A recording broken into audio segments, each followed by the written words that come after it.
ॐ शुक्लाम्बरधरं विष्णुं शशिवर्णं चतुर्भुजं प्रसन्नवदनं ध्यायेत् सर्वविघ्नोपशान्तये। सरस्वती नमस्तुभ्यं वरदे कामरूपिणी विद्यारम्भं करिष्यामि सिद्धिर्भवतु मे सदा। गुरुर्ब्रह्मा गुरुर्विष्णुः गुरुर्देवो महेश्वरः गुरुर्साक्षात् परं ब्रह्म तस्मै श्रीगुरवे नमः। मूकं करोति वाचालं पङ्गुं लङ्घयते गिरिं यत्कृपातमहं वन्दे परमानन्दमाधवं। कार्पण्यदोषोपहतः स्वभावः पृच्छामि त्वां धर्मसम्मूढचेता। यच्छ्रेयस्या निश्चितं ब्रूहि तन्मे शिष्यस्तेऽहं शाधिमां त्वां प्रपन्नम्। ॐ पार्थाय प्रतिबोधितां भगवता नारायणेन स्वयं व्यासेन ग्रथितां पुराणमुनिना मध्ये महाभारतम्। अद्वैतामृतवर्षिणीं भगवतीम् अष्टादशाध्यायिनीम् अम्ब त्वामनुसन्दधामि भगवद्गीते भवत्वेषिणीम्। नमोऽस्तु ते व्यासविशालबुद्धे पुल्लारविन्दायतपत्रनेत्र येन त्वया भारततैलपूर्णः प्रज्वालितो ज्ञानमयः प्रदीपः। प्रपन्नपारिजाताय स्तोत्रवेत्रैकपाणये ज्ञानमुद्राय कृष्णाय गीतामृतदुहे नमः। सर्वोपनिषदो गावः दोक्ता गोपालनन्दनः पार्थो वत्सः सुधीर्भोक्ता दुग्धं गीतामृतं महत्। वसुदेवसुतं देवं कंसचाणूरमर्दनं देवकी परमानन्दं कृष्णं वन्दे जगद्गुरुं। भीष्मद्रोणतटा जयत्रतजला गान्धारनीलोत्पला शल्यग्राहवती कृपेण वहनी कर्णेन वेलाकुला। अश्वत्थामविकर्णघोरमकरा दुर्योधनावर्तिनी तीर्णा खलु पाण्डवैरननदी कैवर्तककेशवः। पाराशर्यवचः सरोजममलं गीतार्थगन्धोत्कटं नानाख्यानः केसरं हरिकथा सम्बोधनाबोधितं। लोके सज्जन षट्पथैरहरः पेपीयमानं मुदा भूयात् भारत पङ्कजं कलिमल प्रध्वंसिन श्रेयसे। मूकं करोति वाचालं पङ्गुं लङ्घयते गिरिं यत्कृपातमहं वन्दे परमानन्दमाधवम्। यं ब्रह्मा वरुणेन्द्ररुद्रमरुतः स्तुन्वन्ति दिव्यैस्तवैः वेदैः साङ्गपदक्रमोपनिषदैः गायन्ति यं सामगाः। ध्यानावस्थिततद्गतेन मनसा पश्यन्ति यं योगिनः यस्यान्तं न विदुः सुरासुरगणा। देवाय तस्मै नमः देवाय तस्मै नमः। अथ द्वितीयोऽध्यायः सांख्ययोगः। संजय उवाच तं तथा कृपयाविष्टम् अश्रुपूर्णाकुलेक्षणम् विषीदन्तमिदं वाक्यम्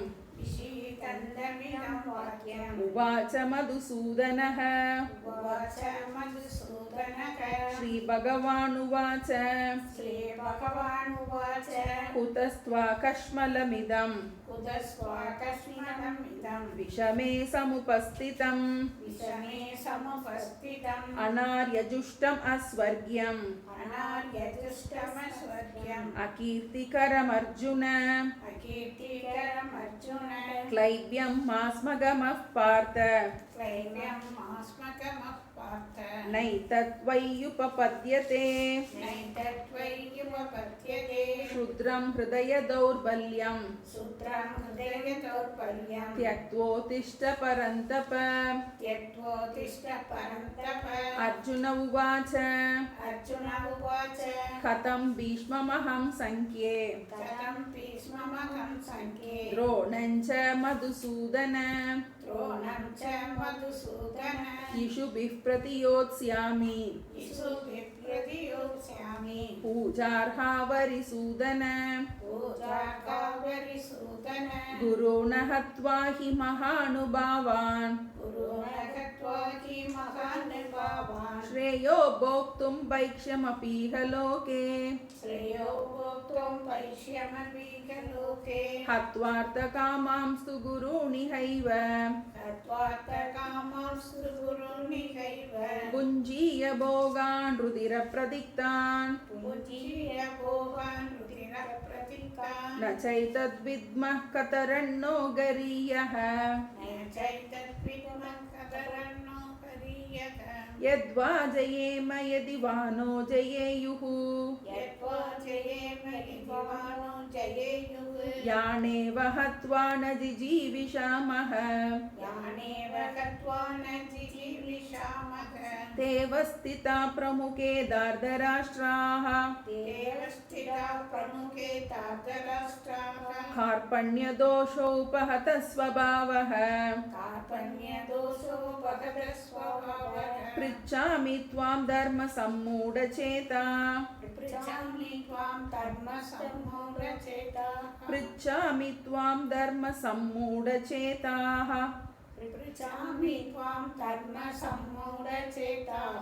यच्छ्रेयस्यात् निश्चितं ब्रूहि तन्मे शिष्यस्तेऽहं शाधि मां त्वां प्रपन्नम् न हि प्रपश्यामि ममापनुद्यात् यच्चोकमुच्चोषणमिन्द्रियाणाम् अवाप्य भूमा वसपत्नमृद्धम् राज्यं सुराणामपि चाधिपत्यम् संजय उवाच एवम् उक्त्वा ऋषिकेशं गुडाकेशः परन्तप न योत्स्य इति गोविन्दम्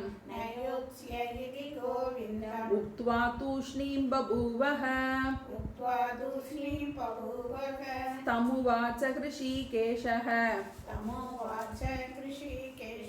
प्रहसन्निव भारत सेनयोरुभयोर्मध्ये विषीदन्तमिदं वचः இப்போ நம்ம பகவத்கீதையில் முதல் அத்தியாயத்தில் அர்ஜுன விஷாத யோகம், அர்ஜுனனுடைய துக்கத்தின் வெளிப்பாடை பார்த்தோம். எப்படி அவனுக்கு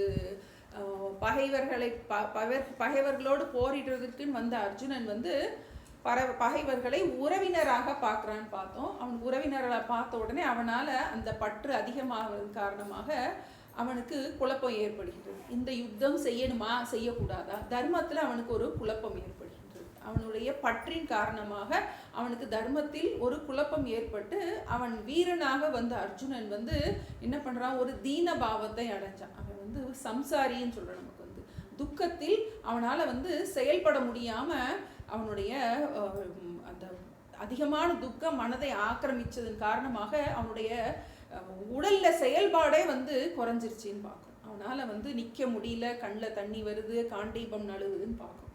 அந்த மாதிரி சமயத்தில் அவன் முதல்ல என்ன பண்ணுறான், அவன் தன்னுடைய பக்கத்து நியாயத்தெல்லாம் சொல்கிறான். கடைசியில் என்ன சொல்கிறான், குலக்ஷயம் அதெல்லாம் சொல்லிட்டு கடைசியில் சொல்கிறான், துரோணரையும் பீஷ்மரையும் என்னால் கொல்ல முடியாது, முக்கியமான பாயிண்ட்டை சொல்கிறான். அப்போது அந்த சமயத்தில் அது வரைக்கும் கிருஷ்ணர் பேசவே இல்லைன்னு பார்க்குறோம். அவர் அவனை நல்லா அவன் உள்ளே இருக்கிற எல்லாத்தையும் வெளியே வரட்டும், அவன் வாயிலிருந்தே தன்னுடைய பிரச்சனை என்னங்கிறத வர வைக்கிறார் கிருஷ்ணர். ஏன்னா நம்ம பார்த்தோம், ஒரு ஒரு சாதாரண ஒரு நோயிலேருந்து வெளியே வரணும்னா முதல்ல அந்த பேஷண்ட்டுக்கு முதல்ல நோய் இருக்குன்னு தெரியணும்.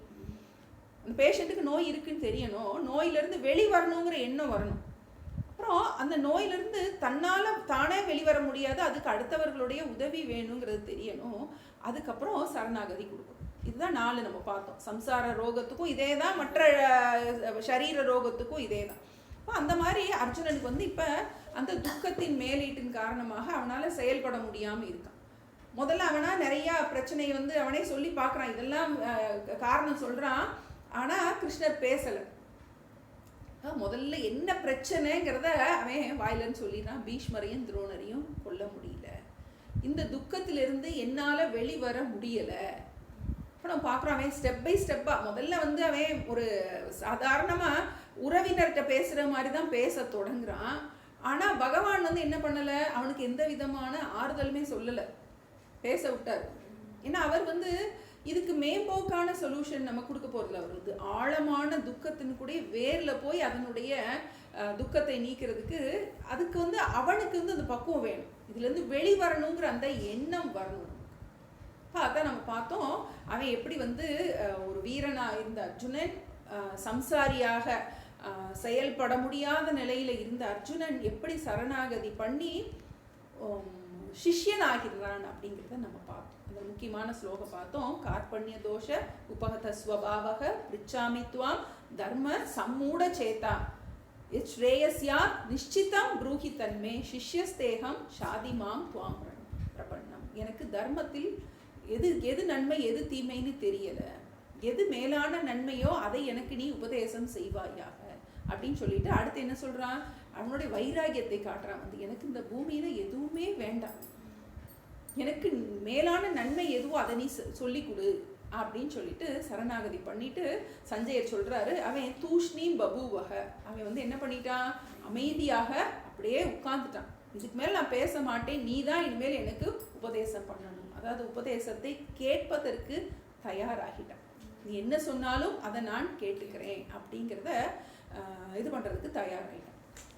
நம்ம இதில் பார்த்தோம், நம்ம இதில் நம்ம அர்ஜுனனுடைய துக்கத்தின் விசாரம் பண்ணுவதன் மூலமாக நம்மளுடைய எல்லாருடைய சாமானிய துக்கத்துக்கும் என்ன காரணம் அப்படிங்கிற தீர்வை தான் வந்து கிருஷ்ணர் வந்து உபதேசம் பண்ண போகிறாருன்னு பார்த்தோம். அப்போ நமக்கு இதில் நமக்கு முக்கியமாக தெரிய வேண்டியது, ஏற்கனவே பார்த்தோம், world dependence, god dependence, self dependence. நம்ம ஒரு பிரச்சனையை எல்லாருக்கும் சாமானியமாக எல்லாருக்கும் வீட்டுக்கு பிரச்சனை இருக்கும். அந்த பிரச்சனையை முதல்ல வந்து மற்ற நம்மளுடைய உடல் பலம், உறவு பலம், பண பலம் இது எல்லாத்தையும் வச்சு எப்படியாவது சமாளிக்கலான்னு பார்ப்போம், முடியாது. அப்புறம் தெய்வ பலத்தை கூப்பிடுவோம், அதுவும் முடியாது. அப்போதான் 3வது ஸ்டெப்புக்கு நமக்கு பகவான் வந்து இதை சொல்லி கொடுக்க போகிறது செல்ஃப் டிபெண்டன்ஸ். இது நமக்கு முக்கியமாக இதில் நமக்கு சொல்ல போகிறது ஆத்ம ஞானத்தை தான் சொல்ல போகிறார். ஆத்ம ஞானத்தின் மூலமாக தான் எல்லா துக்கத்தையும் கடக்க முடியும். ஏற்கனவே பார்த்தோம், பிராரப்தம் புஞ்சமானசி, அந்த தராதேவி கேட்குறா, பிராரப்தத்தை, கொடுமையான பிராரப்தத்தை அனுபவிக்கும் போது எப்படி நான் துக்கத்திலிருந்து வெளிவருவது. அப்போ ஒரு உதாரணம் சொன்னார், தாமரை இலை தண்ணீர் போல. இப்போ நமக்கு நல்லா புரியணும் அப்படின்னா, ஒரு ஆப்ரேஷன் பண்ணுறோம், ஆப்ரேஷன் பண்ணும்போது அனஸ்தீஷியா கொடுத்துட்டு ஆப்ரேஷன் பண்ணும்போது எப்படி இருக்குது, நமக்கு வழி தெரியாது. அதே மாதிரி தான் இப்போ நமக்கு இந்த ஞானம் நமக்கு என்ன பண்ண போகிறது, நமக்கு என்ன பிரயோஜனம் தெரியணும், எதனால இதை படிக்கிறோம், இப்போ பகவான் என்ன சொல்லி கொடுக்க போகிறாரு. இப்போ இதன் மூலமாக நமக்கு ஆத்ம ஞானத்தை சொல்லி கொடுக்க போகிறார். இப்போ நமக்கு ஆத்மானா என்ன, அனாத்மானா என்ன, இதுதான் நமக்கு எல்லா துக்கத்துக்கும் காரணம். இந்த ஆத்மா அனாத்ம விவேகம் இல்லாதது தான். ஓரளவுக்கு நமக்கு வேகா தெரியும், நிறைய பேருக்கு அங்கங்கே கேட்டுருப்போம். நம்ம இதை தான் நமக்கு ஆழமாக சொல்லி கொடுக்க போகிறார். இப்போ இந்த நமக்கு என்ன கிடைக்க போகுது, நம்ம துக்கத்தை, ஒரு துன்பத்தை அனுபவிக்கும் அதே சமயத்தில், நம்மளுடைய பிராரப்தத்தினால் துன்பத்தை அனுபவிக்கும் அதே சமயத்தில் துக்கத்திலிருந்து வெளிவர முடியும். துக்கப்படாமல் அந்த துன்பத்தை நாம் என்ன பண்ண முடியும், அனுபவித்து கழிக்க முடியும். என்ன நம்ம பார்ப்போம், பிராரப்தம் அனுபவித்து தான் தீரணும்னு பார்த்தோம். அப்போ அனுபவித்து தான் தீரணும் அப்படின்னா அந்த வழி தெரியாமல் எப்படி நமக்கு அனஸ்தீசியா கொடுத்து நமக்கு வந்து ஒரு இதுலேருந்து நம்ம நோயிலேருந்து வெளிவர்றோமோ, உடல் உபாதையிலேருந்து வெளிவர்றோமோ, அது மாதிரி இந்த ஞானம் என்ன பண்ண போகுது, நமக்கு ஒரு கவசம் மாதிரி இருந்து என்ன பண்ண போகுது, துக்கத்தில் அந்த என்ன பண்ண மாட்டோம், நமக்கு அது துக்கம் இருக்காது. அந்த சூழ்நிலை எதுவும் மாற போகிறது கிடையாது, யாரையும் நம்ம மாற்ற போகிறது கிடையாது. அந்த பிரச்சனையை நாம் அணுகும் முறையை நம்ம மாற்ற போகின்றோம். எப்படி அதை நம்ம அணுக போகிறோம் அதைத்தான் பகவான் வந்து சொல்லி கொடுக்க போகிறாரு பார்த்தோம். இதில் 4 படிநிலை சொன்னோம். ஒன்று, ஃபஸ்ட்டு நமக்கு நமக்கு துக்கம் இருக்குன்னு தெரியணும், துக்கத்திலிருந்து வெளிவரணுங்கிற எண்ணம் வேணும். 3வது, என்னால் சுயமாக இந்த துக்கத்திலிருந்து வெளிவர முடியாதுங்கிற அந்த ஞானம் வேணும். எனக்கு மேலே இந்த துக்கத்திலிருந்து வெளிவர காப்பாற்றக்கூடிய ஒருத்தரை நான் அணுக வேண்டும். இது 4மே கண்டிப்பாக இருக்கணும். இடையில ஒரு ஸ்டெப் இல்லைன்னா கூட அடுத்த ஸ்டெப் போக முடியாது. நமக்கு எப்படி ஒரு படியில் வந்து ஒரு படியாத்தான் ஏறி வரணும். ஏன்னா எனக்கு துக்கம் இருக்குன்னு தெரியும், ஆனால் வந்து நான் யாருக்கிட்டையும் போய் சரணாகதி பண்ண மாட்டேன் அப்படி சொல்ல முடியாது. ஏன்னா நமக்கு சில பேருக்கு இருக்கும், நமக்கு பிரச்சனை இருக்கும் அவங்களுக்கு, ஆனால் பிரச்சனை இருக்குன்னே அவங்களுக்கே தெரியாது. அது ஒரு டைப் இருப்பாங்க. இப்போ குரு எப்படி இருப்பாருன்னா வந்து அவருக்கு பிரச்சனைக்கு தீர்வும் தெரியும், அது தனக்கு தெரியுங்கிறதும் தெரியும். அவர் தான் குருவாக இருக்க முடியும். சில பேருக்கு தெரியும், ஆனால் நமக்கு தெரியுங்கிறதே தெரியாமல் சில பேர் இருப்பாங்க. அப்படி இருக்க முடியாது. சில பேர் எப்படி இருப்பாங்கன்னா அவங்களுக்கு விடையே தெரியாது, ஆனால் தெரிஞ்ச மாதிரி காட்டிக்கிட்டுவாங்க. நம்ம குருமார்கள்லையே நம்ம கரெக்டான குரு கிட்ட நம்ம போகணும். அதுக்காக நம்ம அவங்களுக்கு ஆன்சரே தெரியாது, ஆனால் தெரிஞ்ச மாதிரி காட்டிக்கிடுவாங்க. இப்போ நம்ம எப்படிப்பட்ட குரு அணுகணும்? நன்றாக இந்த பிரச்சனையிலேருந்து வெளிப்பட்ட, நம்ம பார்த்தோம், கையை ஏற்கனவே அவுத்து வச்சிருக்கிறவங்களால தான் நம்மளுடைய கை கெட்ட அவுக்க முடியும் அப்படின்னு பார்த்தோம். இப்போ நம்ம அதாவது துக்கம் இருக்குன்னு தெரியணும். 4 பாயிண்ட் என்ன சொன்னேன்? துக்கம் நமக்கு வந்து துன்பம், நான் துன்பப்படுறேன்னு தெரியணும், துன்பத்திலிருந்து வெளிவரணுங்கிறது தெரியணும். எனக்கு துக்கம் இருக்கு என்பது தெரிய வேண்டும், அந்த துன்பத்திலிருந்து வெளிவர வேண்டும்ங்கிற எண்ணம் வேணும். துன்பம் இருக்குன்னு தெரியணும், அந்த துன்பத்திலிருந்து வெளிவரணுங்கிற அந்த எண்ணம் நமக்கு வரணும். இந்த பிரச்சனையிலேருந்து நான் எப்படியாவது வெளிவரணும் அப்படிங்கிற அந்த எண்ணம் வரணும். 3வது, சுயமாக என்னுடைய முயற்சியினால இதுலேருந்து வெளிவர முடியாது, என்னுடைய சுய முயற்சியினால நான் எவ்வளவோ முயற்சி பண்ணி பார்த்துட்டேன், என்னால் இதிலிருந்து வர முடியாது அப்படிங்கிற அந்த இதை ஒத்துக்கிற அந்த ஒரு தைரியம் வேணும் நமக்கு. என்னால் சுயமாக இதிலிருந்து வெளிவர முடியாது. அப்போ இந்த துக்கத்திலிருந்து என்னை காப்பாற்றக்கூடியவர் யார் என்பதை தெரிந்து கொண்டு அவரை அணுக வேண்டும். 4 ஸ்டெப். துக்கத்திலிருந்து என்னால் சுயமாக வெளிவர முடியாதுங்கிறது தெரியணும், இந்த துக்கத்திலிருந்து வெளிவந்தவரை அடையாளம் கண்டு கொண்டு அவரை அணுகி இதுலேருந்து நமக்கு வெளிவர தெரியும். இது 4 முக்கியமான விஷயங்கள் நமக்கு. இப்போ அர்ஜுனனை பார்க்குறோம், நம்ம அவனுக்கு இந்த 4 குவாலிஃபிகேஷனும் இருக்குன்னு பார்த்துட்டோம். அவன் அதனால் கிருஷ்ணர்கிட்ட போய் சரணாகதி பண்ணிடுறான். இப்போ நமக்கு அடுத்த ஸ்லோகத்தில் இருந்து தான் நமக்கு பகவத்கீதை தொடங்க போகுது. இப்போ நமக்கு 11வது ஸ்லோகத்தில் இருந்து 25வது ஸ்லோகம் 30வது ஸ்லோகம் வரைக்கும் ஞான யோகம் சொல்ல போறார், ஆத்ம ஞானத்தை சொல்ல போறார். 12லிருந்து 30 வரைக்கும் ஆத்ம ஞானம். அந்த கீதையோட சாரம் ரொம்ப ஹையான விஷயம் நமக்கு வந்து இதுதான் கீதையோட சாரம். எடுப்புலையே முதல்லையே என்ன சொல்ல போறாரு? முக்கியமான பாயிண்ட்டை சொல்ல போறாரு. முழு கீதையும் இதனுடைய விளக்கமாக தான் அமைஞ்சிருக்கு. 12லிருந்து 30 வரைக்கும் ஞான யோகம். மற்றது எல்லாம் இனி வரப்போறது எல்லாம் இதனுடைய விளக்கங்கள். இந்த ஞான யோகத்தை அடைவதற்கு நமக்கு யோகியதையை உண்டாக்குறது. நமக்கு அறிய வேண்டியது இதுதான். நமக்கு அதை தான் நமக்கு சொல்ல போறாரு. இப்போ முதல் ஸ்லோகம் நமக்கு ஸ்ரீ பகவான் உவாச்ச. பகவான் டீச்சிங்கை தொடங்கிட்டார். இப்போ இது வரைக்கும் நம்ம முதல் அத்தியாயம் நம்ம கதை பகுதி பார்த்துட்டோம். நம்ம இப்போ இதுலேருந்து நமக்கு ரொம்ப முக்கியமான விஷயங்கள் நிறைய பேர் கேட்டுக்கிட்டு இருக்கிறவங்க, நாங்கள் மகாத்மியம் மனப்பாடம் பண்ணிட்டோன்னா நிறைய பேர் சொல்கிறாங்க, வந்து ரெகுலராக பாராயணம் பண்ணிக்கிட்டு இருக்கோங்கிறாங்க. இந்த பகுதி வந்து நமக்கு ரொம்ப முக்கியமானது. இது வந்து எப்போவும் நமக்கு ஞாபகத்தில் இருக்க வேண்டியது. நம்ம மெதுவாக தான் போக போகிறோம். 2 ஸ்லோகமாக அந்த கிளாஸில் முடிக்க நீங்கள் பாராயணம் பண்ணி அந்த 1 வாரத்துக்குள்ளே மனப்பாடம் பண்ணிக்கிட்டே போனால் அடுத்த கிளாஸில் நம்ம சொல்லும்போது முதல் கிளாஸ் நல்லா புரியும். அதனால தான் அந்த நமக்கு ஸ்லோகத்தை பைகாட் பண்ணிக்கோங்க, இல்லாட்டி பாராயணம் பண்ணிக்கோங்க அப்படின்னு சொல்கிறது. ஏன்னா ரொம்ப முக்கியமான ஸ்லோகங்கள் இதில் தான் நம்ம வரப்போகுது. பகவான் பார்த்தா உபதேசத்தை தொடங்குறார். 11 அசோச்யானன்வசோச்சஸ்துவம் अशोच्यानन्वशोचस्त्वम्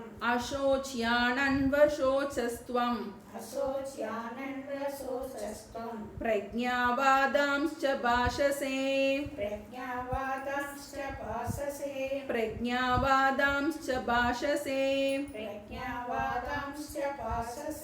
गतासु न गतासूंश्च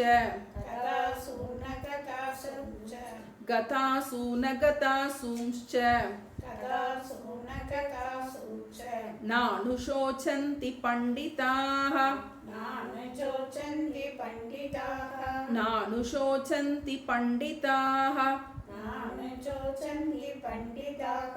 अशोच्यानन्वशोचस्त्वम्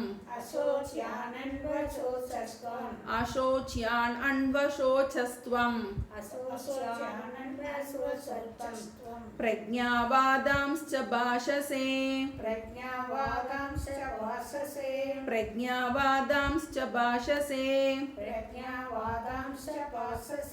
गतासु न गतासूंश्च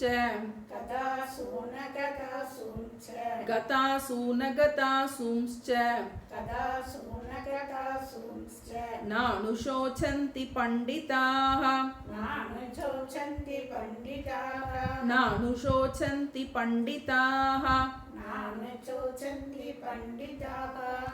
இதுல அவர் சொல்றாரு பண்டிதாக முக்கியமான ஸ்லோகம் இது. நமக்கு கடைசி வரிய பார்ப்போம். பண்டிதாக ந அனுசோச்சந்தி. பண்டிதாகன அறிவாளி, சோச்சந்தின கவலை, ந அனுசோச்சந்தின கவலைப்பட மாட்டான். அறிவாளி கவலைப்பட மாட்டான். அப்படின்னா யாரு கவலைப்படுவா? அறிவில்லாதவன் கவலைப்படுவான். இதுல இருந்த இன்க்ளூடட். அப்ப நம்ம கவலைப்படுறோம் அப்படின்னா நமக்கு அறிவில்லை. என்ன அறிவில்லை அப்படிங்கறத நம்ம பார்க்க போறோம். என்ன அறிவு நமக்கு சம்ஸ்கிருத அறிவா, வேற அறிவா, பிசிக்ஸ் அறிவா, என்ன அறிவு?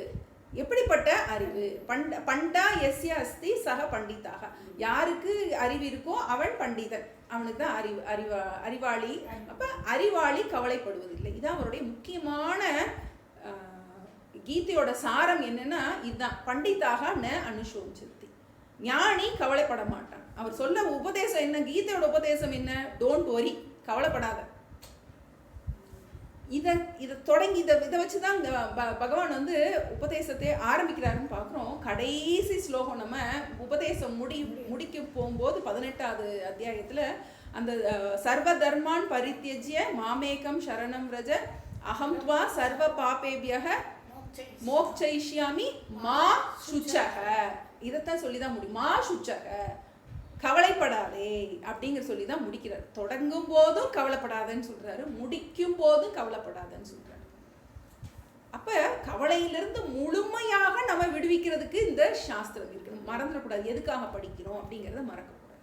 அப்ப எந்த ஞானத்தினால நமக்கு இந்த கவலையிலிருந்து நாம விடுபட போறோம் அப்படின்னா, நம்ம பிசிக்ஸ் ஞானம் இந்த ஞானத்தெல்லாம் சொல்ல போறது கிடையாது. ஏற்கனவே பார்த்தோம், நம்ம பிரம்ம வித்யா, பகவத்கீதைக்கு ஒரு பராவித்யான்னு ஒரு பதம் பார்த்தோம். நம்ம கீதா மகாத்மியத்தில் பார்த்தோம். மேலான வித்யை. என்ன மேலான வித்யை? மற்ற வித்தியெல்லாம் என்ன கீழான வித்யை? மற்ற வித்தையினால என்ன கிடைக்கும்? நமக்கு பொருள் கிடைக்கும், பணம் கிடைக்கும், போகம் கிடைக்கும். அதை வச்சு சௌகரியமா துக்கப்படலாம் நம்ம. ஆனா இந்த ஆத்ம வித்யை, இந்த பிரம்ம வித்யை, இந்த வித்யை என்ன கிடைக்க போகுது நமக்கு? இது எல்லாம் இல்லைனா கூட, அதான் நமக்கு ரொம்ப முக்கியம். நமக்கு பணம் இல்லைனா கூட, உறவுகள்ல பிரச்சனை இருந்தா கூட, உறவுகள் பிரச்சனை இல்லாம இருந்தா சந்தோஷமா இருக்கு. அது யாருக்குன்னு எல்லாராலையும் முடியுமே. நமக்கு பிரச்சனை வரும்போது அதை எப்படி நம்ம ஹேண்டில் பண்றோம்? எது இல்லைனாலும் எவ்வாறு நிம்மதியாக இருப்பது, அதைத்தான் பகவான் சொல்லி கொடுக்க போறார். மாசுச்சக. அப்ப அறிவாளி அப்படின்பவன் யார்? இங்க எந்த பிரச்சனை இருந்தாலும் அதனால் பாதிக்கப்படாமல் யார் இருக்கானோ அவன்தான் அறிவாளி. அந்த அறிவாளி துக்கப்படுவதில்லை. ந அனுசோச்சந்தி பண்டிதாக. அறிவாளி துக்கப்படுவதில்லை. எந்த அறிவு உடையவன் அப்படிங்கிறத பார்ப்போம். கதாசூன் அகதாசூன்ச்ச. கத அசூன் அகத அசூன். அசூன்னா உயிர், பிராணன் நம்ம சொல்லலாம். கத அசூன்னா உயிரை விட்டவர்கள், உயிரோடு உயிரை விட்டவர்களோ. அகதாசுன்னா உயிரை விடாதவர்கள். அப்ப அறிவாளி இறந்தவர்களை குறித்தோ இருப்பவர்களை குறித்தோ கவலைப்படுவதில்லை. இறந்தவர்கள்னா போயிட்டாங்க, இருப்பவர்கள் ஒரு நாள் போறாங்க. எதை பத்தி என்ன பண்ண போறது இல்ல, அறிவாளி கவலைப்பட போறது இல்லை. இன்னொன்று நம்ம இதை எடுத்துக்கலாம், இறந்தவர்கள் அப்படிங்கிறது நம்மளுடைய இறந்த காலத்தை குறித்தோ, அகதாசும் இருப்பவர்கள்ங்கும் போது இந்த நிகழ்காலம் வருங்காலத்தை அந்த காலத்தை நம்ம எடுத்துக்கலாம். அப்ப அறிவாளி எதை குறித்தும் கவலைப்படுவதில்லை.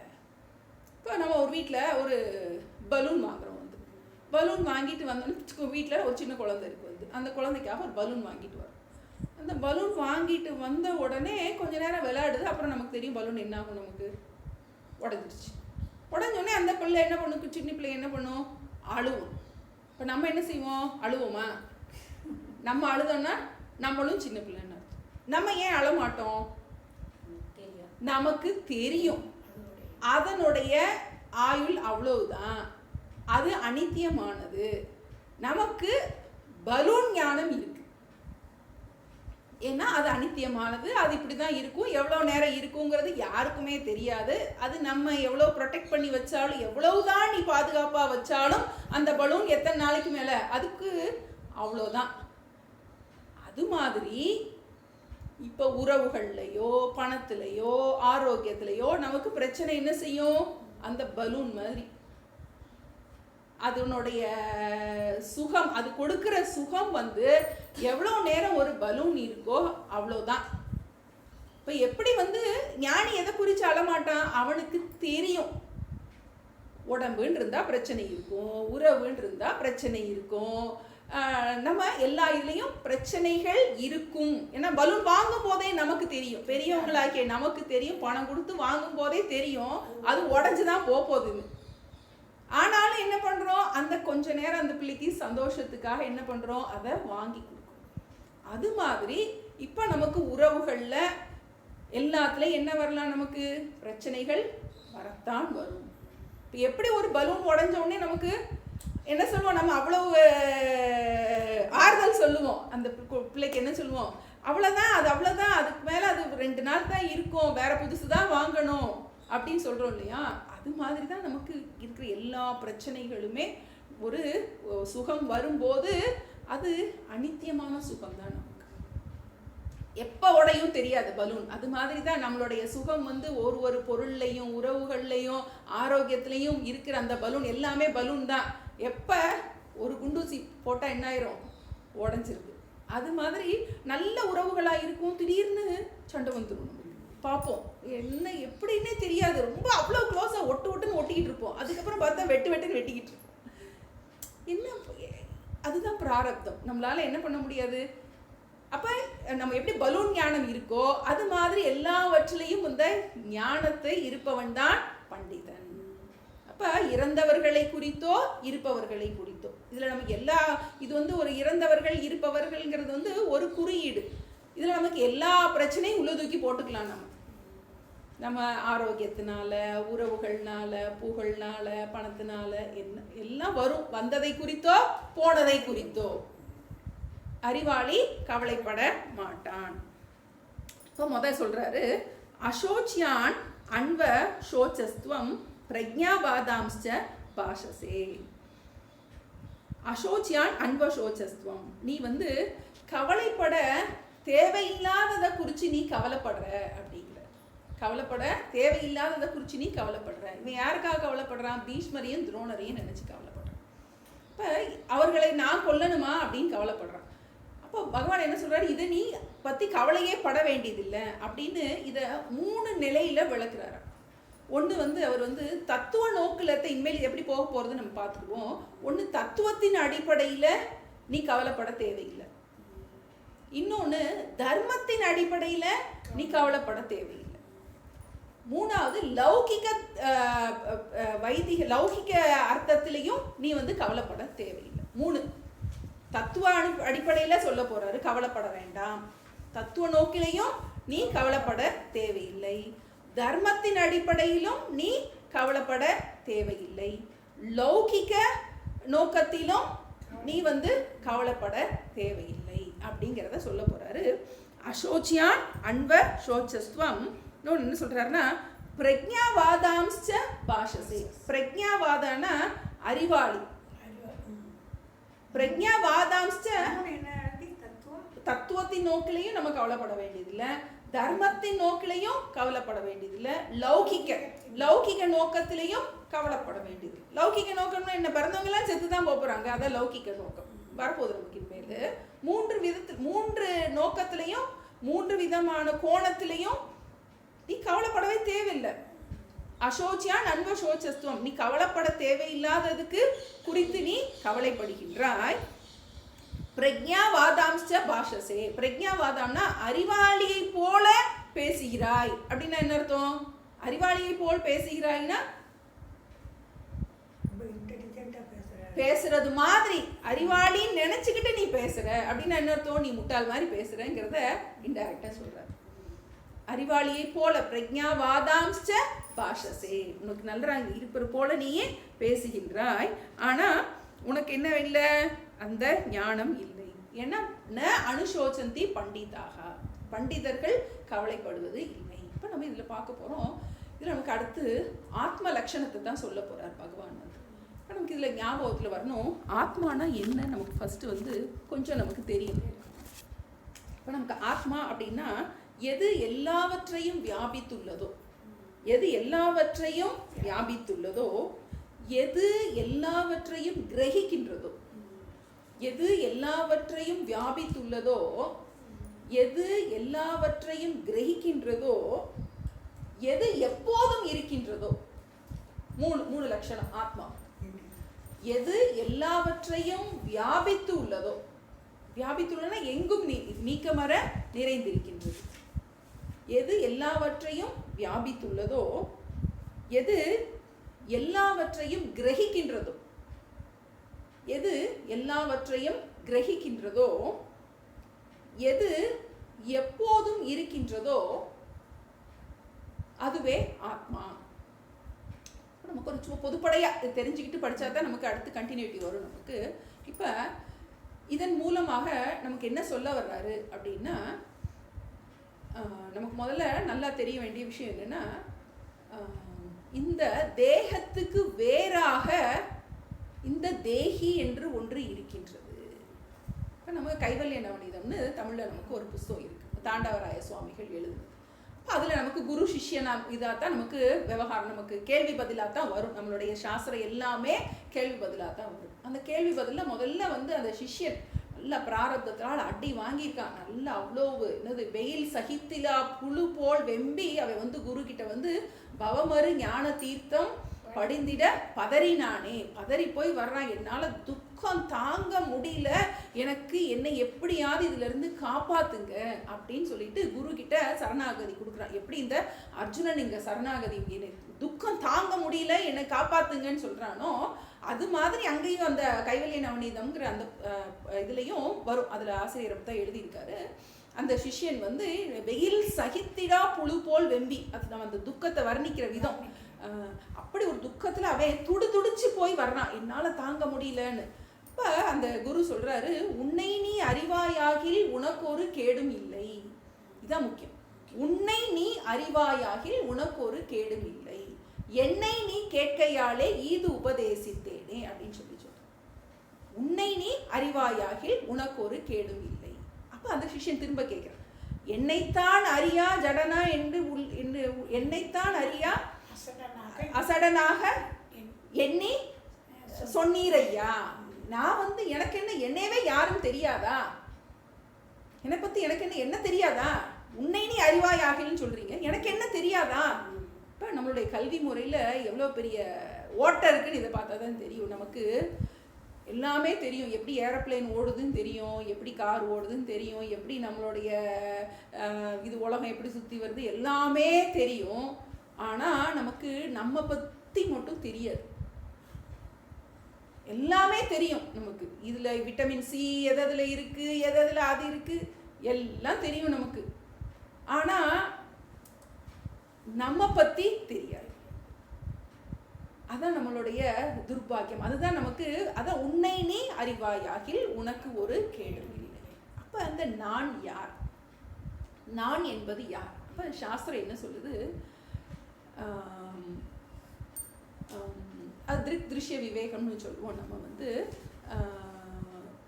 எது உன்னால் அறியப்படுகின்றதோ அது நீ அல்ல அப்படின்னு நம்ம நீக்கிறோம். உன்னால் அறியப்படுவது எதுவும் நீ அல்ல. இந்த உடல் என்னால் அறியப்படுகின்றது. அப்ப அந்த உடலை பார்ப்பவன் யார்? இந்த உடலுக்கு வேறானவன். பார்ப்பவன் பார்க்கப்படும் பொருளுக்கு வேறானவன். இதுதான் நம்மளுடைய முக்கியமான தியரி. இதை வச்சுதான் நம்ம இனிமேல் நம்ம புரிஞ்சுக்க போறோம். நமக்கு பார்ப்பவன் பார்க்கப்படும் பொருளுக்கு வேறானவன். அப்ப இந்த சரீரம் என்னால் அறியப்படுகின்றது. நான் இந்த சரீரத்துக்கு வேறானவன். இந்த சரீரம் என்னால் அறியப்படுகின்றது. நான் இந்த சரீரத்திற்கு வேறானவன். இந்த மனம் என்னால் அறியப்படுகின்றது. நான் இந்த மனதிற்கு வேறானவன். நான் இந்த மனதிற்கு வேறானவன். இந்த துக்கம் என்னால் அறியப்படுகின்றது. நான் இந்த துக்கத்திற்கு வேறானவன். நம்மளை பிரிச்சு கொடுக்குது. இதுக்கு பேர் தான் ஆத்ம அனாத்ம விவேகம். பார்க்கப்படுபவைகள் எல்லாம் அனாத்மா, பார்ப்பவனே சத்தியம். பார்ப்பான் அப்படின்னா ஆத்மாவுக்கு ஒரு பேர் பார்ப்பான். எல்லாவற்றையும் பார்ப்பவனாக அந்த ஆத்மா இருக்கின்றது. அப்ப இந்த ஞானத்தை தான் பகவான் நமக்கு உபதேசிக்க போகின்றார். பார்ப்பவன் பார்க்கப்படும் பொருளுக்கு வேறானவன். நமக்கு இப்ப நம்ம பத்தி நமக்கு ஃபர்ஸ்ட் தெரியல. இப்ப இதுக்கு நம்ம இவ்வளோ நாள் என்ன நினைச்சிட்டு இருக்கோம்? இந்த சரீரமே நான் அப்படின்னு நினைச்சிட்டு இருக்கோம். இப்போ அதில் அந்த கைவிலை நவநீதத்தில் வரும், நீ தூங்குறி இல்லையா அப்படின்னு அது குரு கேட்பார். வந்து நீ தூங்குற, நீ தூங்கி முழிக்கிற, தூங்கி முழிச்ச உடனே என்ன சொல்ற? நல்லா தூங்குனேன்னு சொல்ற. இப்போ நல்லா தூங்குனேன்னு சொல்றது யாரு? அந்த நல்லா தூங்குனதை பார்த்தது யாரு? அப்போ அதுக்கு வேற ஒன்று இருக்கு இல்லையா, அதுதான் நீ அப்படின்னு சொல்லிட்டு சொல்லி கொடுப்பார். அதில் கொஞ்சம் கொஞ்சமாக சொல்லி கொடுப்பார். அப்போ இந்த ஸ்தூல சரீரம் நீ அல்ல. ஸ்தூல சரீரம் நம்ம ஒரு வார்த்தை போடுறோம். இந்த பரு உடல் நீ அல்ல. இந்த பரு உடல் நீ அல்ல. அடுத்து சூக்ஷ்ம சரீரம்னு ஒரு வார்த்தை வரும் நமக்கு. வந்து சூக்ஷ்ம சரீரம்னா இப்போ ஒருத்தர் இறந்துட்டாங்க. வந்து இறந்த உடனே அதில் என்ன மாற்றம் நடந்தது? சரீரம் அப்படியே இருக்கு. அப்போ அதை இயக்குகின்ற ஒரு ஆற்றல் உள்ளே இருந்தது. அதுக்கு பேர் நுண்ணுடல்னு சொல்கிறோம், இல்லாட்டி சூக்ஷ்ம சரீரம்னு சொல்கிறோம். அப்போ அந்த நுண்ணுடல் என்னாச்சு? அங்கே இல்லை. இப்போ நம்ம அந்த இதில் அந்த காலம் இதில் படம் வரும் நமக்கு, மானிடர் ஆன்மா அழியாது மறுபடியும் பிறந்திருக்கும் அப்படின்னு ஒரு சினிமா பாட்டு வரும். கர்ணன் படத்தில் வரும் நமக்கு. அதில் வந்து ஆக்சுவலாக மானிடர் ஆன்மா மறுபடியும் பிறந்திருக்கும் அப்படின்னு ஒரு வார்த்தை வரும். ஆக்சுவலாக ஆத்மாவுக்கு வந்து பிறப்பு இறப்பு கிடையாது. அங்கே ஆத்மான்னு சொல்கிறது வந்து சூக்ஷ்ம சரீரத்தை சொல்லப்படுகிறது. சூக்ஷ்ம சரீரத்தை என்ன ஆகும் நமக்கு? இதை பற்றி நமக்கு கொஞ்சம் தெரிஞ்சாதான் நமக்கு அடுத்த இனிமேல் புரியும். நம்ம சாஸ்திரத்தில் நம்மளுடைய ஆதாரமாக 3 சரீரம் சொல்லுகின்றோம். பருவுடல், இந்த தேகம், இந்த ஸ்தூலமான இந்த தேகத்துக்கு பேர் பருவுடல். இதை இயக்குகின்ற அந்த ஆற்றலுக்கு நுண்ணுடல்னு பேர். அதுக்கு பேர் சூக்ஷ்ம சரீரம். இது ரெண்டுக்கும் ஆதாரமாக இருக்கின்றது காரண சரீரம் அப்படின்னு நம்ம பார்க்கணும். இப்போ நம்ம மரணம்னா என்ன? மரணத்தின் சமயத்தில் என்ன நடக்குது அப்படின்னா, இந்த சூக்ஷ்ம சரீரம் தான் என்ன ஆகுது? ஒரு உடல்ல இருந்து இன்னொரு உடலுக்கு டிராவல் பண்ணுது. அது தன்னுடைய புண்ணிய பாவத்துக்கு ஏற்றபடி என்ன ஆகுது? டிராவல். இப்போ நம்ம ஒரு நல்ல இப்போதைக்கு ஒரு சின்ன இது மேலே எக்ஸாம்பிள் புரிஞ்சுக்கணும். நம்ம செல்ஃபோன் இருக்குது. வந்து இந்த செல்ஃபோனுக்குள்ளே என்ன போடுறோம்? நம்ம ஒரு சிம் கார்டு போடுறோம். இந்த செல்ஃபோன் மாதிரி என்னது?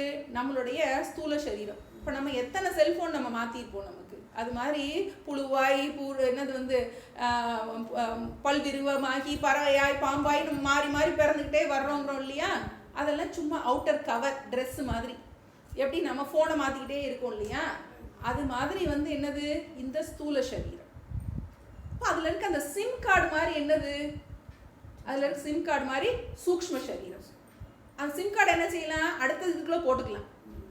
இல்லையா? அது மாதிரி என்னாவது ஒரு ஒரு ஒரு ஃபோன் கீழே போட்டோம், அதுக்கு வந்து கோவிந்த நாம சங்கீர்த்தனம் ஆயிப்போச்சு அப்படின்னா என்ன பண்ணுறோம், நம்ம வேற ஃபோன் மாற்றுறோம். வேற ஃபோன் மாற்றும் போது என்ன பண்ணுறோம், அதே சிம் கார்டை அதில் போடுறோம். அதில் எவ்வளோ டாப்அப் பண்ணமோ அதே இது அதில் இருக்கும் இல்லையா? ரீசார்ஜ் எவ்வளோ போட்டு வச்சுருந்தோமோ அது அந்த சிம் கார்டில் இருக்கும். அதே மாதிரி தான் இப்போ நம்ம இந்த சரீரத்தில் என்ன புண்ணிய பாபத்தை சேர்த்துட்டு போகிறோமோ அது சிம் கார்டு மாதிரி என்னாகும், அதுக்குரிய சரீரம் கிடைக்கும் போது அதில் போய் என்னாகும், என்ன ரீசார்ஜ் டாப்அப் பண்ணி வச்சுருக்கோமோ அதில் இருந்து அப்படியே ஒர்க் ஆக தொடங்கும். அதுதான் சூக்ஷ்ம சக்தி. சிம் கார்டு போடுறோம் இல்லையா? சிம் கார்டு ஃபோனில் போடுறோம் இல்லையா? ஃபோன் உடஞ்சி போச்சுன்னா என்ன பண்ணுறோம், சிம் கார்டு எடுத்து வேற ஃபோனில் போடுறோம். வேற ஃபோனில் போடும்போது அதே நம்பரு, அதே டாப்அப் பண்ண ரீசார்ஜ் பண்ண அமௌண்ட் இருக்கும், இது மட்டும் வேற, ஃபோன் மட்டும் வேற. அது மாதிரி நம்ம இறந்ததுக்கு அப்புறம் இன்னொரு சரீரத்துக்குள்ள போனோம்னா உடல் மட்டும் அவுட்டு, வேற சரீரம். அது மாதிரி என்னது, வேற சரீரத்துல இயக்கம் நடக்குது நமக்கு. அது நம்ம மறக்கக்கூடாது. இப்போ இது சிம் கார்டுக்கு ஆதாரமா என்ன இருக்கு, நமக்கு ஒரு நம்பர் கொடுப்பாங்க. அதுதான் நம்ம காரண சரீரம் ஜீவாத்மான்னு எடுத்துக்கலாம். ஏன்னா அந்த நம்பர் இருக்கிறது வரைக்கும் இந்த சிம் கார்டு ஆக்டிவா இருக்கும். நம்பர் போச்சுன்னா சிம் கார்டு தேவை கிடையாது நமக்கு. அப்போ நம்மளுடைய அந்த நம்பர் போகணும் நமக்கு. நம்பர் வந்து ஆமா ஆமா நம்ம நம்பர் டீஆக்டிவேட் ஆகிறது வரைக்கும் அந்த சிம் கார்டு பயன்பாட்டில் இருக்கு. அடுத்தடுத்து பிறவி எடுக்கும் நமக்கு. அந்த ஒரு கட்டத்துல அந்த பிறவி ஓஞ்சிடும். அந்த பிறவி எப்படி ஓயும் நமக்கு, உன்னை நீ அறிவாயாகி உனக்கு ஒரு கேடும் இல்லை. அதுக்காக தான் இந்த ஆத்ம ஞானம். யார் தன்னைத்தான் அறிகின்றானோ அவங்களுக்கு தான் அந்த அந்த நம்பர், அது காரண சரீரம்னு எடுத்துக்கலாம். அந்த காரண சரீரம் என்ன ஆகுது, நமக்கு அழிஞ்சு. ஒரு சின்ன சின்ன புரியுறதுக்கு ஒரு எக்ஸாம்பிள் மாதிரி நம்ம எடுத்தோம். அப்போ பகவான் வந்து இதில் என்ன சொல்லி கொடுக்க போறாரு, ஆத்ம லட்சணத்தை சொல்லி கொடுக்க போறாரு. 12லேருந்து நமக்கு அந்த 30 வரைக்கும் அந்த ஆத்ம லட்சணத்தில் உன்னை நீ அறிவாயாகி, உன்னை நீ இவ்வளோ நாள் நம்ம என்ன நினச்சிட்டு இருந்தோம், நம்ம என்னுடைய சரீரமாகவும் மனதாகவும் நம்ம நினச்சிட்டு இருந்தோம். நினச்சது மாத்திரம் இல்லை, இந்த சரீரத்துக்கு வந்த துக்கத்தை என்னுடைய துக்கம்னு நினச்சோம். இப்போ எப்படி செல்ஃபோன் உடஞ்சி போச்சு அப்படின்னா நமக்கு செல்ஃபோன் எப்படி பலூன் வாங்கும் போதே தெரியும் நமக்கு அது உடஞ்சி தான் போகும். அது மாதிரி செல்ஃபோன் வாங்கும் போதே தெரியும், எப்போயாவது நம்ம கீழே போட்டோம்னா அது உடஞ்சி தான் போகும். பட்டன் யூஸ் பண்ணி போட்டோன்னா அது என்னாகும், ஒர்க் பண்ணாது. என்னனாலும் ஆகலாம், இந்த பட்டன் ஒர்க் ஆகலாம், அந்த பட்டன் ஒர்க் ஆகாமல் போகலாம். அது மாதிரி இந்த தேகம். அப்போ இந்த ஆத்மனாத்ம விவேகத்தின் மூலமாக அப்போ இந்த ஞானத்தை நம்ம எப்படி தெரிஞ்சுக்கிறது, நம்மளா சுயமா தெரிஞ்சுக்கலாமா அப்படின்னா, இப்போ எனக்கு வயிறில் ரொம்ப வலி இருக்குன்னா நானா மருந்து சாப்பிடலாமா, சாப்பிட முடியாது. அதுக்குன்னு படித்தவங்க இருக்காங்க. அந்த டாக்டர்கிட்ட போய் தான் நம்ம போய் என்ன பண்ணணும், அதை வைத்தியம் பண்ணணும். அதே மாதிரி தான் இப்போ நாம உட்காந்து நான் யார் அப்படின்னா தயானந்த சாமி சொல்லுவாங்க வந்து, நீ தனியாக உட்காந்து நீ யார்னு கேட்டீங்கன்னா உள்ளேருந்து ஒன்று சொல்லும், நீ ஒரு முட்டாள் உள்ளேருந்து. ஏன்னா அந்த மாதிரி நமக்கே சுயமாக நமக்குள்ளேருந்து அந்த ஞானம் வரும்னா அது அவதார புருஷர்களுக்கு தான். நம்ம மறுக்கிறது கிடையாது. நீ கேட்டுப்பாரு, நீ யாருன்னு கேட்டுப்பாரு. நம்ம ஏற்கனவே பார்த்தோம், யார் கையை கெட்ட அவுத்துருக்காங்களோ அவங்களால தான் இதை அவுத்து விட முடியும். அப்போ யாருக்கு இந்த ஞானம் இருக்கோ அவர்கிட்ட போய் தான் நம்ம கேட்டாகணும். இதை நம்ம புரிஞ்சுக்கிறோம். அப்போ எப்படி வந்து ஒரு வயிறு வலி வந்துச்சுன்னா அதை எப்படி குணப்படுத்துறதுன்னு தெரிஞ்ச ஒரு வைத்தியரை போய் படிக்கிறோமோ, எப்படி வந்து ஒரு சம்ஸ்கிருதம் படிக்கணும்னா 10 நாள் சிபிரம், அதுக்கப்புறம் எத்தனை பரீட்சை, பிரவேசக என்னென்னலாம் இருக்குது நமக்கு, நான் அத்தனை பரீட்சை முடித்து அது ஒரு டிகிரி முடிக்க வேண்டியது. ஒரு சாதாரண லௌகிக வித்தைக்கே நம்ம வந்து இவ்வளோ சிரமப்பட வேண்டியது. ஒரு பிஇ படித்து பிள்ளைகளை சம்பாதிக்க வைக்கணும்னா வாழ்க்கை பூரா போராடுறோம், வாழ்க்கை பூரா போராடுறோம். இது வந்து என்னது, நம்ம பிறவியிலிருந்தே நம்ம விடுவிக்க போகின்றது. சிம் கார்டையே டீஆக்டிவேட் பண்ணணும். நம்ம என்னது, அந்த சூக்ஷ்ம சரீரமே இல்லாமல் பண்ணணும். அப்போ இதுக்கு முறையாக இது தெரிஞ்ச ஒரு குரு கிட்ட போய் நம்ம கண்டிப்பாக நீண்ட நாள் படிக்கணும். எப்போ வரைக்கும் படிக்கணும்? இது நன்றாக பிரயோஜனம் கொடுக்கறது வரைக்கும் நம்ம படிக்கணும், விடாமல் படிக்கணும். இப்போ முதல்ல நம்ம அடுத்த ஆத்மாவோட லட்சணத்தை ஒன்னொன்னையா சொல்ல போறாரு. இப்போ ஆத்ம லட்சணம் அப்படின்னு சொல்லும் போதே எப்படி படிக்கணும்னா, இது ஆத்மானா ஏதோ ஒரு ஆத்மா அப்படி கிடையாது, இது என்னுடைய லட்சணம். இதான் இவ்வளவு நாள் நம்ம வந்து ஆத்ம லட்சணம் படிப்போம். இது என்னுடைய லட்சணம். நான் இந்த உடல் அல்ல, நான் இந்த மனம் அல்ல. இதை ஆதாரம், இதுக்கெல்லாம் ஆதாரமான பொருள். நம்ம ஆத்மானா என்னங்கிறதுக்கு ஒரு டெஃபினிஷன் கொடுத்துருக்கோம்.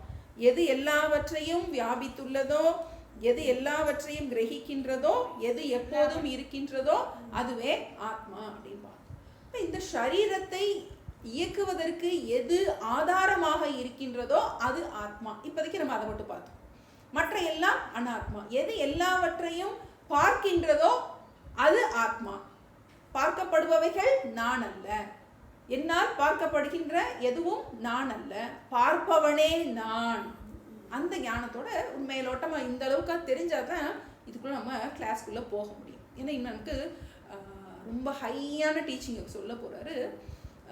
இது சில பேர் கேட்குறவங்க புதுசாக நிறைய பேர் கேட்கலாம், முதல்ல கேட்கலாம். புரியலை அப்படின்னு சொல்லிட்டு ஒன்றும் பயப்பட வேண்டாம். ஃபுல்லாக கிளாஸ் ஃபுல்லாக 700 ஸ்லோகத்தில் இதை தான் சொல்ல போகிறேன். அதனால சில பேர் எடுத்தோன்னே இது எனக்கு புரியல, என்னமோ ஆத்மான்னு சொல்கிறாங்க, ஏதோ ஹெவியாக இருக்குது அப்படின்னு கேட்குறவங்க நிறைய பேர் ஆன்லைனில் கேட்டுட்ருக்காங்க. அதுக்கெலாம் ஒன்றும் பயப்பட வேண்டாம். நம்ம நிதானமாக நிறைய சொல்ல போகிறாரு. இப்படி புரியலையா, எப்படி நமக்கு வந்து ஒரு நாளில் போய் முதல்ல நர்சரிக்கு போனோடனே என்ன செய்வோம், எல்லாரும் ஓன்னு அழுதுட்டு, சின்ன பிள்ளைங்க என்ன பண்ணுங்க, அழுதுட்டு வந்துருங்க. வந்து என்ன புரியாது, என்ன புது இடமா இருக்கும். அது மாதிரி முதல்ல புதுசாக படிக்கிறவங்களுக்கு கொஞ்சம் சிலது புரியாமல் இருக்கலாம். ஆனால் என்ன பண்ணுறோம், தினம் அதுக்கப்புறம் சின்ன பிள்ளை என்ன பண்ணுறோம், டெய்லி ஸ்கூல் கொண்டு போய் விட்டோடனே அதுக்கப்புறம் நம்ம ஸ்கூலுக்கு பழகிடுறோமோ. அது மாதிரி இதில் நிறைய கொஞ்சம் டெக்னிக்கல் டேர்ம்ஸ் கொஞ்சம் இருக்கலாம். எல்லாத்தையும் பற்றி எல்லாத்தையுமே நம்ம திரும்ப படிக்கத்தான் போகிறோம். அதனால் பயப்படாமல் நம்ம இந்த ஆழமாக இது நமக்கு கிருஷ்ணர் என்ன சொல்கிறாரோ, ஏன்னா அவர் சொல்லிட்டாரு, அறிவாளி கவலைப்பட மாட்டான். இப்போ நமக்கு டோன்ட் வரி, கவலைப்படாமல் இருக்குன்னா இதுதான் வழி. முதல்ல நமக்கு இதில் இன்னது இதை படித்ததுனால கவலை எப்படி போகும் இப்படிலாம் டவுட் வரும். படித்ததுனால நம்ம கவலை போயிடுமா. நானும் எத்தனையோ ஸ்தோத்திரம்லாம் படிச்சிருக்கேன், அதை படிச்சிருக்கேன், இதை படிச்சிருக்கேன், ஆனாலும் எனக்கு கவலையெல்லாம் போகலையே. இத்தனை தேவாரம் படிச்சிருக்கேன், இத்தனை இது படிச்சிருக்கேன், எனக்கு கவலையெல்லாம் போகலையே அப்படின்னா இது வந்து ஆழமான விஷயம். கவலை இருந்தாலும் கவலைப்படாமல் இருப்பது எப்படி? அதெல்லாம் நமக்கு கவலை இல்லைன்னாத்தையும் கவலைப்படாமல் இருப்போம். இது வந்து கவலை இருந்தாலும் கவலைப்படாமல் இருக்கிறது எப்படி, அதான் நம்ம பார்க்க போறோம்.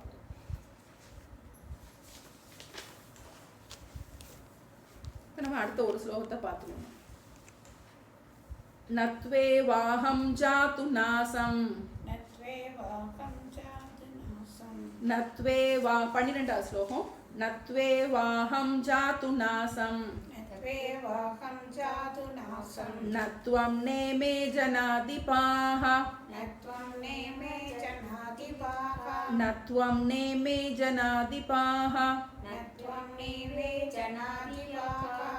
நச்சைவ ந பவிஷ்யாமஹ, நச்சைவ ந பவிஷ்யாமஹ, சர்வே வயமதः பரம், நத்வே வாஹம் ஜாது நாசம், நத்வம் நேமே ஜனாதிபா, நச்சைவ ந பவிஷ்யாமஹ, சர்வே வயமதः பரம். இப்போ இதில் ஆத்மா நித்தியக, இதில் முதல் லட்சணம் ஆத்மா நித்தியமானது என்பதை சொல்கிறார். இல்லை என்ன இதோடைய சுருக்கத்தை மட்டும் பார்த்துட்டு அடுத்த கிளாஸில் பார்ப்போம். இதில் என்ன சொல்கிறாருன்னா, அர்ஜுனன் கிட்ட சொல்கிறாரு, நீயோ நானோ ஒருபோதும் இல்லாமல் இருந்ததில்லை அப்படிங்கிறார். இப்போ இந்த பிறவி பிறக்கிறதுக்கு முன்பும் நாம் இருந்தோம், இந்த பிறவி முடிச்சதுக்கு அப்புறமும் நாம் இருப்போம் அப்படின்னு ஒரு முக்கியமான ஒரு லட்சணத்தை சொல்றார். பிறப்பதற்கு முன்பும் நாம் இருந்தோம், இறந்த பின்பும் நாம் இருக்கின்றோம். எப்படி ஏத்துக்கிறது அப்படின்னா, நம்ம தூங்குறோம், தூங்கிட்டு முழிக்கிறோம். தூங்குறதுக்கு முன்னாடியும் நம்ம இருந்தோம், தூங்குனதுக்கு பின்னாடியும் நம்ம இருக்கோம். சாஸ்திரம் என்ன சொல்லுது அப்படின்னா, நீண்ட தூக்கமே மரணம், சிறிய மரணமே தூக்கம். அப்போ எப்படி தூக்கத்தில் அப்போ நம்ம இல்லை, தூக்கத்தில் நீ இருந்தியா, அந்நேரம் உனக்கு தெரியல, நீ இருந்தது தெரியாது. முழிச்சதுக்கப்புறம் என்ன சொல்கிற, நான் இருந்தேன் அப்படிங்க. அந்த அடிப்படையில் சாஸ்திரம் சொல்லுது வந்து, இந்த மரணத்துக்கு நீ இந்த சரீரம் எடுப்பதற்கு முன்பும் நீ இருந்த, இதுக்கப்புறமும் நீ இருக்கத்தான் போகிற, அதனால நீ கவலைப்பட வேண்டான்னு அர்ஜுனன் கிட்ட சொல்கிறார். இப்போ இதுலேருந்து முக்கியமானது ஆத்மா நித்தியக, அதுக்கு மரணம் என்பது கிடையாது அப்படிங்கிறத இனிமே கூட நம்ம அடுத்த ஸ்லோகத்துல இருந்து அடுத்த கிளாஸ்ல பார்ப்போம். ஓம் பிரபன்ன பாரிஜாதாய ஓம் பிரபன்ன பாரிஜாதாய ஸ்தோத்ரவேத்ரேகபாணயே ஸ்தோத்ரவேத்ரேகபாணயே ஞானமுத்ராய கிருஷ்ணாய ஞானமுத்ராய கிருஷ்ணாய கீதாமிருததுஹே நமः கீதாமிருததுஹே நமः. ஓம் சர்வே பவந்து சுகினः ஓம் சர்வே பவந்து சுகினः சர்வே சந்து நிராமயாः சர்வே சந்து நிராமயாः सर्वे भद्राणि पश्यन्तु सर्वे भद्राणि पश्यन्तु मा कश्चित् दुःखभाग् भवेत् मा कश्चित् दुःखभाग् भवेत्. ॐ शान्ति शान्ति शान्तिः. ॐ शान्ति शान्ति शान्तिः. सर्वं कृष्णार्पणमस्तु. सर्वं कृष्णार्पणमस्तु.